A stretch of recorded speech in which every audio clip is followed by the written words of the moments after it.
Hi friends, నేను మీ హఫీజ్ మీరు చూస్తున్నారు తెలుగు టెక్ న్యూస్. ఫ్రెండ్స్, ఇవాళ కూడా చాలా ఇంట్రెస్టింగ్ టెక్ న్యూస్ ఉన్నాయి. సో దాంట్లో first tech news, CMF by nothing neck band ప్రోని చూసారా? దాన్ని కొనుక్కుంటే నథింగ్ ఫోన్ 2A ఫ్రీగా ఇస్తారట.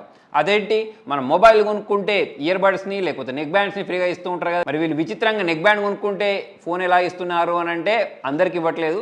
వీళ్ళు సేల్స్ పెంచుకోవడానికి అనుకుంటే ఒక చిన్న లాజిక్ పెట్టారు. యాక్చువల్లీ ఈ నెక్ బ్యాండ్ గురించి మాట్లాడినట్టయితే 1900 ఉంటుంది. అయితే ఇప్పుడు ప్రజెంట్ మనకు ఫ్లిప్కార్ట్లో ఎండ్ ఆఫ్ సీజన్ సేల్ నడుస్తుంది కదా, దానిలో భాగంగా ఒక 200 తక్కువగా అయితే దొరుకుతుంది. ఇదొక బెనిఫిట్. అయితే ఇంకొక బెనిఫిట్ ఏంటి అంటే 250 కస్టమర్ ఉంటాడు చూసారా, అంటే నథింగ్ బ్యాండ్ ప్రోని ఎవరైతే ఆర్డర్ చేస్తారో జూన్ 8 వరకు, సో దానిలో 250 కస్టమర్కి వీళ్ళకి సంబంధించిన బడ్స్ ఉంటాయి చూసారా, బడ్స్ని ఫ్రీగా ఇస్తారట. 500 కస్టమర్ ఉంటాడు చూసారా, అతనికి నథింగ్ ఫోన్ 2A ఫ్రీగా ఇస్తారని చెప్పేసి అయితే తెలుస్తుంది. సో మరి ఎవరో అదృష్టవంతులు మరి నిజంగా ఇస్తారా లేదా ఓన్లీ జిమ్మిక్కేనా అనేది అయితే తెలియదు, కానీ మొత్తానికైతే ఇటువంటి న్యూస్ ఇంటర్నెట్లో కనిపిస్తుంది. నెక్స్ట్ న్యూస్ వచ్చేసి వాట్సాప్ గురించి. ఏదో కొత్త ఫీచర్ వస్తూనే ఉంటుంది కదా. ఇప్పుడు దానిలో మనకు చాట్ ఫిల్టర్స్ అని చెప్పేసి ఒక కొత్త ఫీచర్ని బీటా యూజర్స్ కోసం రోల్ అవుట్ చేశారుగా. అయితే ఎవరెవరైతే దీన్ని అప్డేట్ చేసుకుంటున్నారో వాళ్ళ వాట్సాప్ అనేది క్రాష్ అవుతుందని చెప్పేసి చాలామంది యూజర్స్ కంప్లైంట్ చేస్తున్నారు. నెక్స్ట్ వచ్చేసి కుక్కకు సంబంధించిన చైర్ గురించి. యాక్చువల్లీ స్మార్ట్ చైర్ అన్నట్టు. సో లావో అని చెప్పేసి చైనాకి చెందిన కంపెనీ, వీళ్ళు ఏం చేశారు, మనుషులకే కాకుండా కుక్కలకు కూడా రెస్ట్ ఉండాలి, లేకపోతే వాళ్ళకు కూడా ఆహ్లాదంగా ఉండాలి వాళ్ళు కూర్చున్నప్పుడు అని చెప్పేసి ఇటువంటి ఒక చైర్ని వీళ్ళు తయారు చేశారన్నట్టు. దీనిలోకి వెళ్ళి కుక్క కూర్చుంటే దానికి మంచి మ్యూజిక్ వినిపిస్తే దాంతోపాటు ఆ చైర్ వెచ్చగా ఉండే విధంగా చేస్తాయట. సో మరి దీనికోసం ఒక యాప్ ఉంటుంది, యాప్ని ఇన్స్టాల్ చేసుకుని దీన్ని అంతటిని కంట్రోల్ చేయాలి. దాంతోపాటు ఎవరైతే ఎక్కువగా గురకలు కొడుతూ ఉంటారో వాళ్ళ కోసం ఒక స్మార్ట్ దిండుని కూడా తయారు చేశారు. సో ఒక కెనడియన్ కంపెనీ, డెరుక్కి కంపెనీ పేరు. సో వాళ్ళు ఏం చేశారంటే ఓన్లీ 58,000 రూపాయలకే ఒక స్మార్ట్ దిండిని తయారు చేశారన్నట్టు. అది ఏం చేస్తారంటే మనం గురకలు కొట్టకుండా హెడ్ని ఏ పొజిషన్లో ఉంచితే బాగుంటుందో అలా అడ్జస్ట్ చేసేస్తుంది. సో దాంతోపాటు ఇంకా చాలా రకాల యాక్టివిటీస్ని ఇది మానిటర్ చేస్తుంది. మరి గురకల ప్రాబ్లం ఉంటే ఒకసారి ట్రై చేసి చూడవచ్చు. నెక్స్ట్ న్యూస్ వచ్చేసి మన హైదరాబాద్కి చెందిన ఒక అతని మీద డిజిటల్ అరెస్ట్ స్కామ్ జరిగింది. డిజిటల్ అరెస్ట్ ఏంటి అనుకుంటున్నారా? యాక్చువల్లీ స్కామర్స్ ఇతనికి కాల్ చేసి మీకు ఒక పార్సల్ వచ్చింది, దానిలో డ్రగ్స్ ఉన్నాయని చెప్పేసి అయితే చెప్పడం జరిగింది. సో మరి ఎవరికైనా భయం వేస్తుంది కదా, ఈయన ఏం చేశాడంటే ఎటువంటి ఎంక్వైరీ చేయకుండా వాళ్ళు చెప్పినట్టు వినడం స్టార్ట్ చేశారు. సో అలా ఇతన్ని 20 రోజుల పాటు ఇలానే అన్ని విధాలుగా నమ్మించి 1,20,00,000 దోచుకున్నట్టు అయితే తెలుస్తుంది. సో దాని తర్వాత అతనికి అర్థమైంది. సో మొత్తానికి ఏంటంటే మనకు కూడా ఇటువంటి కాల్స్ అనేవి, మెయిల్స్ అనేవి వాట్సాప్లో వస్తూనే ఉంటాయి.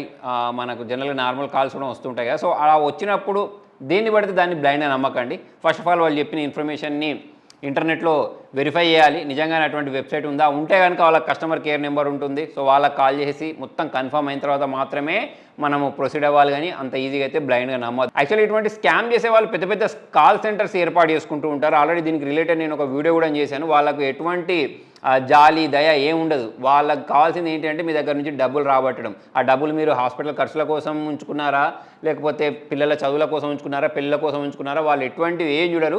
మీ అకౌంట్లో నుంచి డబ్బులు తీసుకోవడమే వాళ్ళు ధ్యేయంగా పెట్టుకుంటూ ఉంటారు. సో అలా స్కామ్స్ చేసే వాళ్ళకు లక్షలలో శాలరీస్ ఉంటాయి, ఇన్సెంటివ్స్ ఉంటాయి, మంచి గిఫ్ట్లు ఉంటూ ఉంటాయి. కాబట్టి సో వాళ్ళకి అది స్కామ్ చేసినట్టు అనిపించేది, వాళ్ళకి అది జాబ్ లాగా అనిపిస్తుంది. సో దీనికోసం పెద్ద కాల్ సెంటర్లు కూడా నడిపిస్తూ ఉంటారు. సో ఒకసారి మీరు ఆ వీడియో చూడకపోతే ఆ వీడియో చూడండి, మీకు ఇంకా అవేర్నెస్ అయితే వస్తుంది.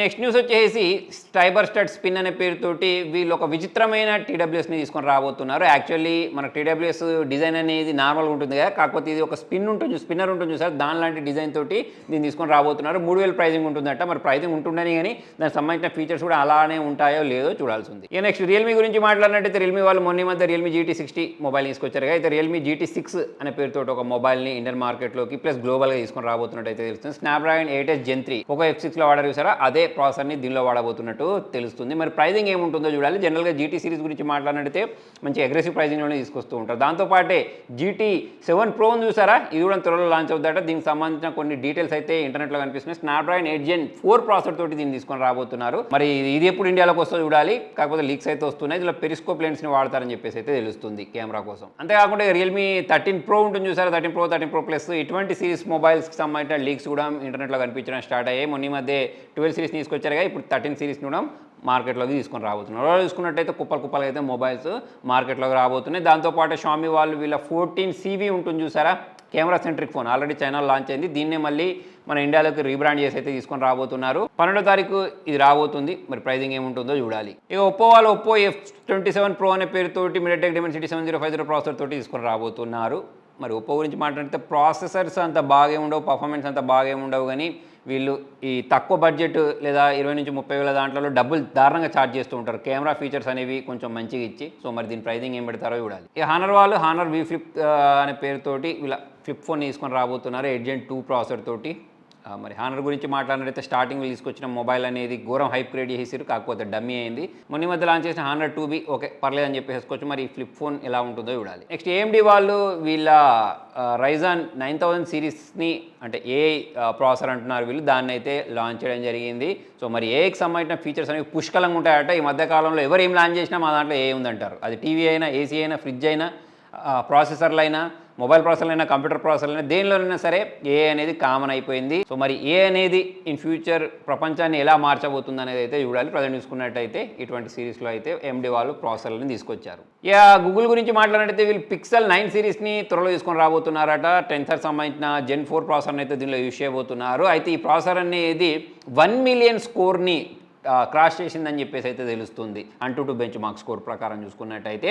అయితే ఈ 1 మిలియన్ స్కోర్లు అనేవి అంటే వీళ్ళు ప్రైజింగ్ అనేది చాలా ఎక్కువ ఉంటుంది, 60-70 వేలు. కాకపోతే ఇప్పుడు మన పోకో గురించి మాట్లాడినట్టయితే వీళ్ళు ఎప్పుడో లాస్ట్ ఇయర్ లాంచ్ చేసిన దాంట్లోనే FIలోనే ఇందులోనే ఆల్రెడీ బీట్ చేసేస్తారు. చాలా బ్రాండ్స్ అనేవి ఇప్పటికే 1 మిలియన్ స్కోర్స్ని 30,000 బడ్జెట్ మొబైల్లోనే బీట్ చేసేసాయి. ఇప్పుడు గూగుల్ వాళ్ళు దాన్ని బీట్ చేసినట్టున్నారు, 1 మిలియన్ స్కోర్ని అచీవ్ చేసినట్టున్నారు. వాళ్ళకి అది గ్రేట్. సో చూద్దాం మరి. లాస్ట్ టైం వీళ్ళు లాంచ్ చేసిన Pixel 8a మొబైల్ అనేది చూసారు కదా, అంతా బాగానే ఉండే.